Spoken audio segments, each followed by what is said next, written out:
En 1937, à Londres, une femme jette une bouteille contenant un message dans la Tamise. Des années plus tard, à l'autre bout du monde, un serveur manque de peu de devenir millionnaire. Des bûcherons canadiens qui enrichissent des Hawaïens sans le savoir. Des canards en plastique qui surgissent partout dans le monde. À première vue, ces événements ne semblent pas être liés. Et pourtant, si. When I think of ocean currents, I think of them as the connecting strands between different parts of the world. This huge, immense world unseen to us. Important for the ecosystem, important for climate system. Et donc pour tous les êtres vivants de notre planète, ou presque. Si les courants marins ne déterminent pas seulement qui devient riche ou pas, mais également notre destin à tous, que se passera-t-il s'ils changent ? Le monde entier changera-t-il aussi ?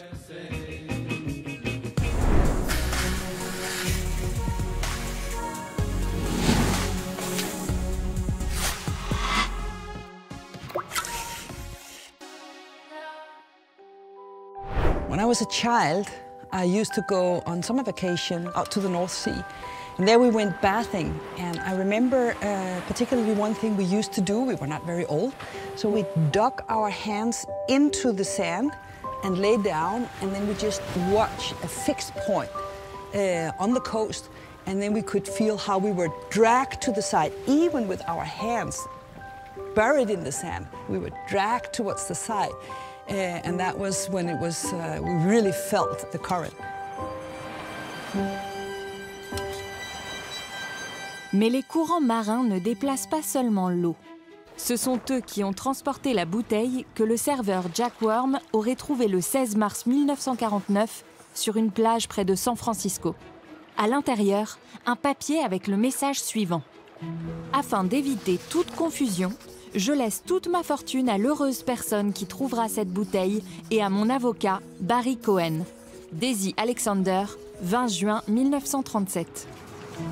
Daisy Alexander était la fille du fondateur des célèbres machines à coudre Singer. Lorsqu'elle est décédée en 1940, à l'âge de 80 ans, elle n'avait pas d'enfant et sa fortune s'élevait à la bagatelle de 12 millions de dollars. Dans un premier temps, aucun testament n'a été retrouvé. Jack Worm a-t-il tiré le gros lot en tombant sur cette bouteille ? Hélas non, il n'a jamais touché l'héritage. Le testament maritime n'a pas été reconnu en Angleterre. Pas de happy end porté par les flots donc. Mais de telles histoires aident parfois la science à mieux comprendre les courants marins. We don't really know surface currents. Ocean dynamics is very complicated and ocean surface is very dynamical. Waves and wave motion, it decays fast with depth. So when you say current, you just move a little bit further into the depth, like 1 meter, 2 meters, and currents are different. Voilà pourquoi les océanographes traquent les débris flottants. This unicorn head came from a disaster, from a container spill that took place 3 years ago, 400 nautical miles northwest of Midway, where a large container ship lost 1,800 marine containers. De là, la licorne a dérivé au gré des courants marins, jusqu'à une île inhabitée non loin d'Hawaï. I did not plan to become an oceanographer. I was born and grew up just between Azov Sea and Black Sea. That area is wonderful. I had very happy childhood, swimming, diving, fishing. But at school, I liked physics and mathematics. And I didn't see much physics and mathematics at sea. And it was not until I entered Moscow Physical Technical Institute when I learned about the global ocean, about our planet. Since then, ocean does not stop surprising me. This wood came to Hawaii in 2013, and we did not expect to see it on our shores. And at the first sight, everybody can say it's not from American building. Il provient en réalité du Japon. Un tsunami y a détruit une maison et le courant du Pacifique Nord a transporté le morceau de bois jusqu'à Hawaï, sur 6000 km. Le suivi des déchets flottants a réellement commencé avec eux, ces petits objets colorés qui peuplent nos baignoires. En 1992, un porte-conteneurs a été pris dans une tempête dans le Pacifique Nord et en a perdu un très grand nombre, 3 conteneurs, soit un total de près de 29 000 canards. L'accident a finalement eu un effet positif. Le canard en plastique a aidé la recherche à mieux comprendre l'évolution des courants marins.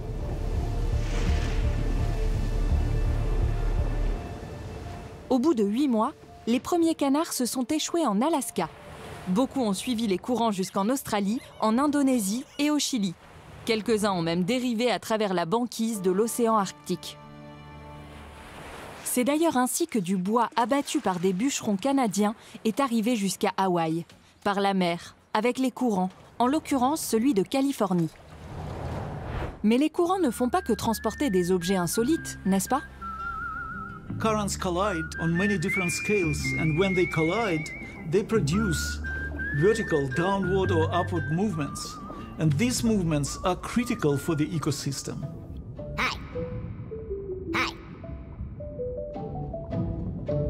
Les animaux ont également besoin des courants comme moyen de transport. L'anguille d'Europe, par exemple, rejoint notre continent grâce au Gulf Stream. Sa zone de frai se trouve dans la mer des Sargasses, à plus de 5000 km. Impossible de couvrir une telle distance sans un petit coup de pouce. Les jeunes anguilles se font donc propulser par les courants marins. Et elles ne sont pas les seules. Les tortues de mer, par exemple, profitent également de la diversité d'aliments charriés par les courants et nagent avec eux à travers les océans. Nous aussi, nous dépendons de ce flux de nourriture. Environ 800 millions d'êtres humains vivent directement de la pêche. Sans les courants, leurs filets seraient quasiment vides, et nos assiettes aussi. Des déchets, des animaux, de la nourriture. Nos océans, ou plutôt leurs courants, relient pour ainsi dire tout être et toute chose. Mais comment fonctionne-t-il exactement? Pour commencer, il faut comprendre une chose. Toutes les eaux ne sont pas les mêmes, et tous les courants non plus, même si on pourrait le croire au premier abord. Un océan n'est pas une masse homogène parfaitement amalgamée. Avec ses courants, il ressemble plutôt à un gâteau à étages. Generally, we have 2 different types of currents. One are density-driven currents, and they are important in the interior of the ocean. And then we have wind-driven currents, which are primarily important at the surface of the ocean. Examinons cela d'un peu plus près. Premier facteur d'influence, le vent. First, we need to look at the wind patterns that we have. Le vent pousse la surface de l'eau devant lui et cette couche entraîne avec elle les couches d'eau inférieures. À leur tour, ces dernières entraînent les couches d'en dessous jusqu'à environ 200 mètres de profondeur. Les alizés à proximité de l'équateur sont particulièrement doués pour cela. So those are winds that blow from the east towards the west. Then in the mid-latitudes, we have the so-called westerlies. So those are winds that blow from the west towards the east. Chose étrange, les courants marins se déplacent souvent dans des directions très différentes de celles des vents qui les poussent. Un peu comme au billard. Now, if there weren't rotation of the Earth, currents would just flow from high sea level to low sea level, down that dome. But because of the rotation of the Earth, actually currents, the surface currents move clockwise in the northern hemisphere and anti-clockwise or counterclockwise in the southern hemisphere. Cela est dû à ce qu'on appelle la force de Coriolis, notre deuxième facteur d'influence. Elle a été découverte par ce fringant parisien, Gaspard Gustave de Coriolis. À la fin du XVIIIe siècle, il enseigne la physique à l'école polytechnique. Et il aime tellement jouer au billard qu'en 1835, il écrit un traité mathématique sur la manière dont les boules se déplacent, pourquoi et sous quelles influences. Il le fait avec une telle précision que c'est aujourd'hui encore une référence pour décrire tous les mouvements de rotation possibles, y compris la façon dont la rotation de la Terre influe sur les courants marins. Voilà pourquoi on parle de force de Coriolis. Jusque-là, tout va bien. Mais il y a un troisième facteur d'influence qui pourrait tout changer. Il agit sur les empilements. Et plus précisément les couches. Comme dans un gâteau à étages. So warm and fresh ocean water is lighter, whereas salty and cold ocean water is heavier. À de nombreux endroits, les couches marines sont soigneusement séparées des courants de surface en raison de leur différence de température et de densité. Et elles ne se mélangent pratiquement pas. Mais est-ce le cas partout? Most people are probably familiar with the term of the Atlantic Meridional Overthermic Circulation. AMOC, de son petit nom. L'AMOC est une sorte de pompe naturelle de l'Atlantique Nord. In the North Atlantic, it's very cold, so sea ice forms. When sea ice forms, it leaves behind salt in the remaining water surrounding the sea ice formation.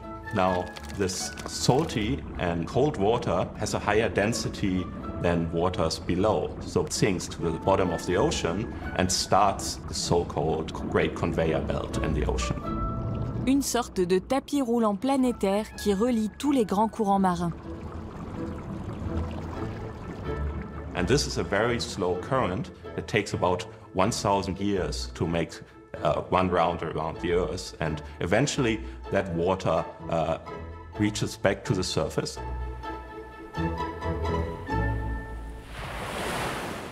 Et pour que ce système reste en mouvement, il est indispensable que la différence de densité de l'eau soit maintenue.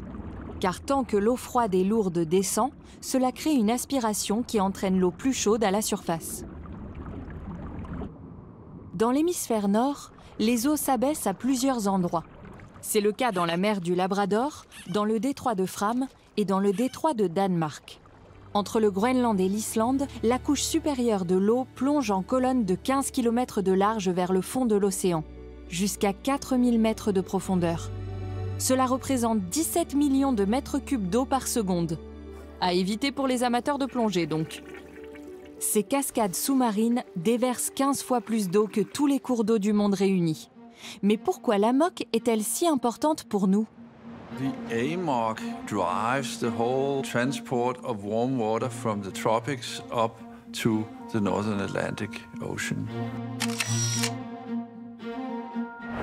And that comes together with the Gulf Stream, which is warm water from the Mexican Gulf that's blown up along the American coast and crosses across the Atlantic and is contributing to the heating in Europe as well. Même arrivée dans le nord, la température du Gulf Stream s'élève encore à environ 20 degrés. Cette eau chaude réchauffe les molécules dans l'air. Voilà pourquoi, même à Copenhague, il est rare d'avoir des températures négatives. Merci l'AMOC. Mais c'est justement elle qui est en difficulté. So our estimate is that with around 50% probability, given that we continue greenhouse gas emissions as now, it will collapse before, say, 2060. So that's a very, very high probability for an event that will have devastating consequences on human life as we know it. Un effondrement prochain de l'AMOC? Et après? Plus rien? C'est la fin? Yes. With high probability, it will happen. En juillet 2023, Peter et Susan Ditlevson ont publié dans la revue scientifique Nature un article très controversé sur l'AMOC. Ils sont frères et sœurs. Well, we have sort of discussed things. What is the next step? What is the problem? We have a little bit different views on things. And then, of course, being siblings, Peter can call me at 11 o'clock in the evening and say, Do a calculation until 7 in the morning. That's the kind of thing you have to deal with when it's a sibling. I have no other colleagues I can do that with, so that's nice. Pour calculer le plus précisément possible la date à laquelle l'AMOC pourrait s'effondrer, il leur a fallu se tourner vers le passé. So we have to know what is the reference that we started from before we started emitting CO2 into the atmosphere. Ils ont donc intégré à leur modèle non seulement des données récentes, mais aussi des mesures relevées au cours des 150 dernières années. And that means that we have the first 130 years that are different from the past 20 years. And that makes us capable of taking that serious and extrapolating to exactly when this is likely to happen. Ces prédictions sont contestées par une partie de la communauté scientifique. Mais les deux chercheurs sont sûrs de leurs calculs. Si nous ne changeons pas rapidement notre comportement en matière d'émissions de gaz à effet de serre et de réchauffement de la planète, c'en sera fini de la moque. It's not hocus pocus. You will see these signs. It disappears. It comes out of the math. So imagine you're going on a bike. And the bike is the system, and you are maintaining an equilibrium by small adjustments to the handlebar. Everything is fine.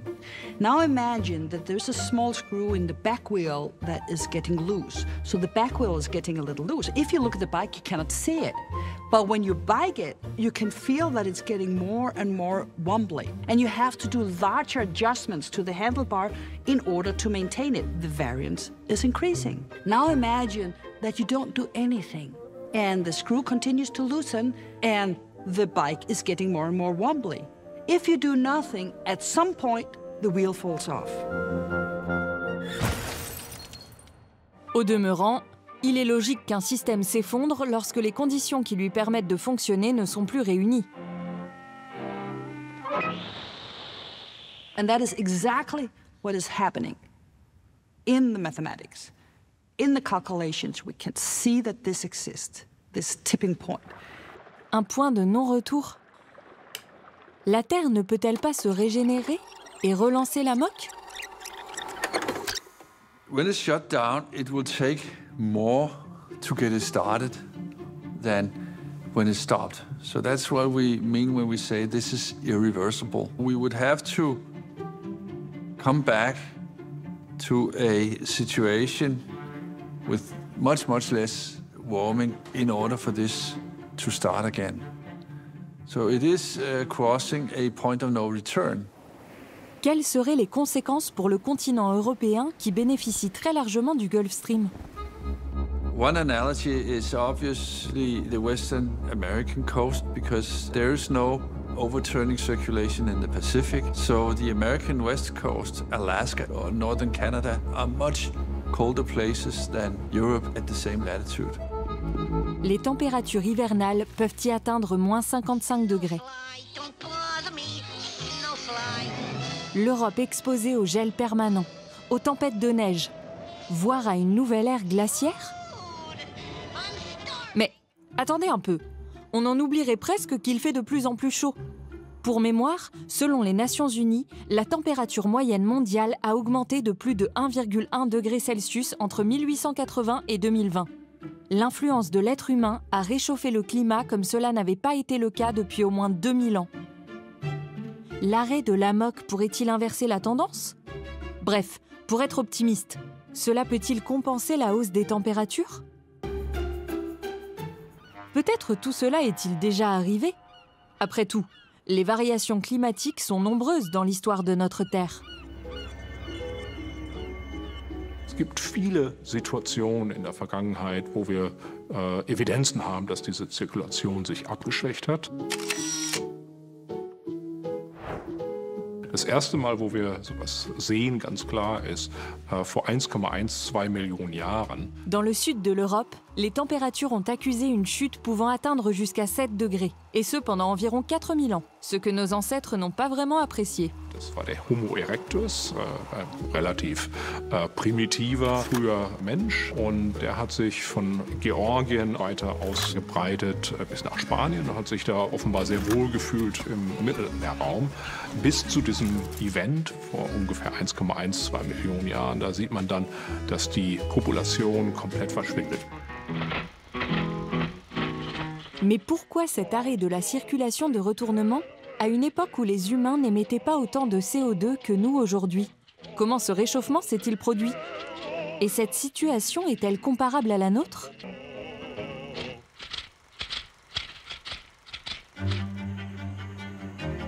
les réchauffements précédents ont des origines différentes. Par exemple, une modification de l'axe de la Terre qui a permis à l'hémisphère nord de recevoir davantage de rayonnement solaire. Une chose est sûre, quelles qu'en soient les raisons, les calottes glaciaires ont commencé à fondre à plusieurs reprises, à différents moments de l'histoire de notre Terre. La dernière fois, c'était il y a environ 12 000 ans. Une importante quantité d'eau douce issue de la fonte s'est déversée dans l'Atlantique Nord. Trop légère, elle n'est pas redescendue vers les profondeurs et le Gulf Stream s'est interrompu. Et aujourd'hui aussi, l'Arctique se réchauffe. So this is from the Greenland ice, where I'm helping a colleague drilling through the snow many years back in time, where we can then see what pollutants have been deposited with the snow in the ice. De la glace qui pourrait ne plus exister d'ici quelques années. The ice in Greenland is melting at a rate that's faster than we've seen before. And that also means that we have more precipitation into the ocean, more water running out of rivers, and these things have an influence on the ocean current. De l'eau douce donc. Retour en arrière. Warm and fresh ocean water is lighter, whereas salty and cold ocean water is heavy. And that can stop the flow of heat to Northern Europe. Sans le phénomène d'aspiration de l'amok, c'est le pire scénario, l'arrêt total du Gulf Stream. Cela s'est déjà produit à plusieurs reprises par le passé. Wir sehen alle diese typischen Evidenzen. Die Zirkulation wird schwächer, das Klima kühlt sich sehr schnell ab und wir sehen auch die Verschiebung der tropischen Konvergenz, tropischen Niederschlagszonen und der Monsunsysteme. All diese typischen Fingerprints, wenn man so will, Fingerabdrücke, die finden zu diesem Zeitpunkt statt. Faut-il donc craindre une nouvelle période glaciaire? Die Antwort ist nein. Die Erwärmung löst die Abschwächung der Zirkulation aus. Die Erwärmung ist aber so stark, dass der Temperatureffekt, der Abkühlungseffekt der Zirkulation überkompensiert wird.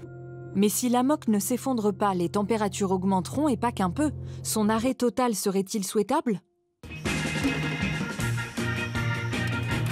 Viticulture à Bordeaux, vacances d'été au bord de la mer Baltique, tout comme avant. Et plus besoin de culpabiliser de prendre l'avion pour un voyage en Thaïlande en plein hiver? Bonne affaire, pas vrai? Ou ne serait-ce pas comme les bonbons qu'on reçoit pour Halloween? Tantôt on tombe sur une bouchée chocolat framboise, tantôt sur un œil gluant saveur vomi. À moins que ce ne soit comme le fameux gâteau à étages.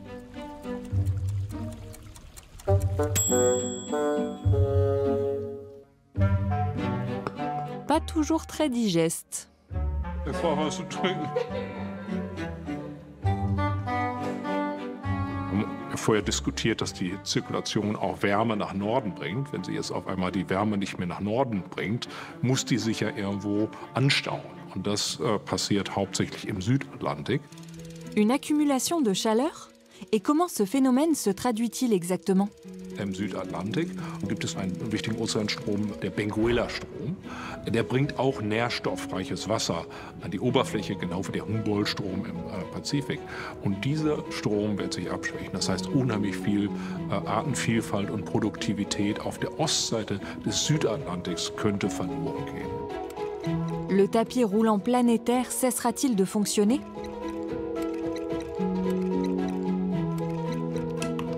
Faut-il s'attendre à voir disparaître les bébés anguilles et bien d'autres qui suivent le courant s'il n'y a plus rien à suivre? Une catastrophe, non seulement pour les animaux, mais aussi pour ceux qui s'en nourrissent.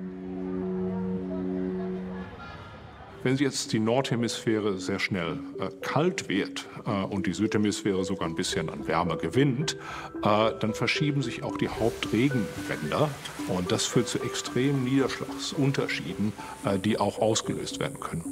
Pas d'ère glaciaire en Europe donc, mais des scénarios météorologiques extrêmes dans de nombreuses autres régions du monde, qui bouleverseraient toute notre vie. We have been in this state for the last 12,000 years, and the last 12,000 years is the period where civilizations, cities, agriculture, everything appeared.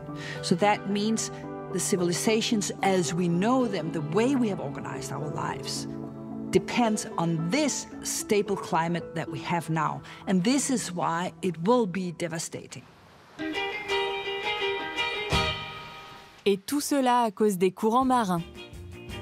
Peut-être depuis notre terre ferme, leur avons-nous accordé trop peu d'attention, tant ils nous semblent loin de nous. Ils ne transportent pourtant pas seulement des objets flottants, comme des testaments en bouteille, des casques licornes ou des canards en plastique. Ils sont un interrupteur avec lequel il vaut mieux ne pas jouer, car leurs effets sont extrêmes, sur nous et sur toutes les autres formes de vie de notre planète.